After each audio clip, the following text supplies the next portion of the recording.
Sorry, Josh Shapiro and J.B. Pritzker. It looks like Kamala Harris has tapped Minnesota Governor Tim Walz as her running mate. The decision comes less than 2 weeks before the Democratic National Convention in Chicago. On Twitter, Harris said of Walz, quote, "As a governor, a coach, a teacher, and a veteran, he's delivered for working families like this. It's great to have him on the team. Now let's work. Let's get to work," end quote. The pair will kick off their campaign together, touring the battleground states starting today in Pennsylvania. And for more on this, we're joined now by Lynn Sweet, Washington bureau chief for the Chicago Sun-Times. Lynn, welcome back to the show. Thanks for having me. Hello, everyone. Lynn, we've been waiting for Harris to announce her running mate, and it's not the guy many thought it would be. So who is Tim Walz, and what do we need to know about him? Well, he emerged mainly because he had this very smart comment on a cable show about the about the Trump-Harris ticket being weird, and it kind of cut him apart from the rest of the pack, all highly qualified people.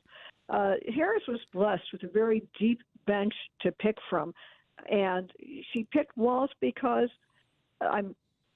there's the intangible, which is chemistry and clicking, and then there's the tangible, a resume that will help her get elected. It is a resume of somebody who's been a government official at every level of government. He's been a member of Congress.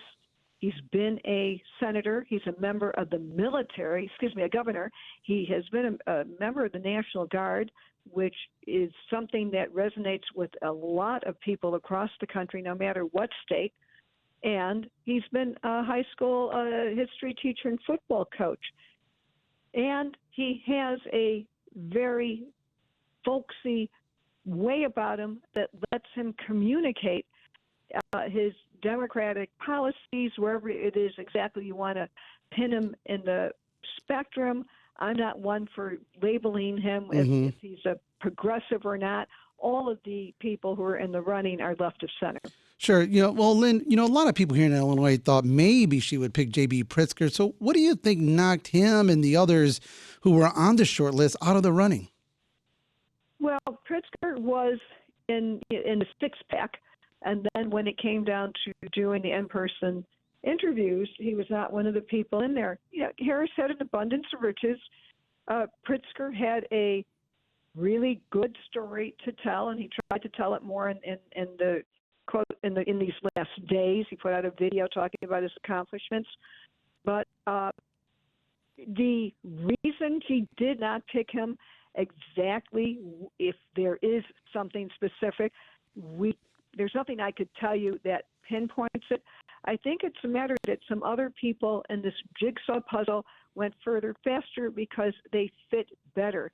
This whole election is really about a handful of swing states, most important, Michigan, Wisconsin, and Pennsylvania. That was a big reason why Josh Shapiro kept getting so close to the finish line here.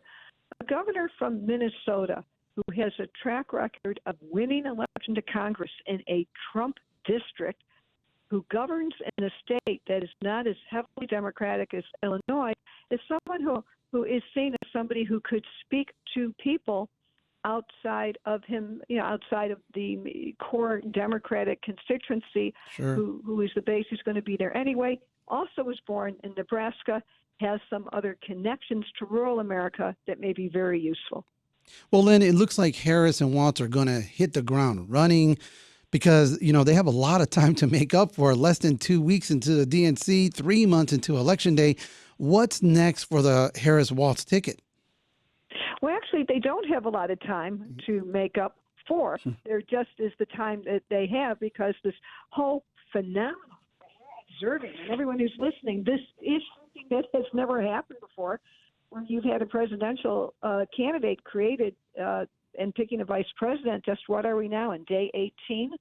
So in this case, I think a short campaign does work to the Harris favor because the newness factor is there.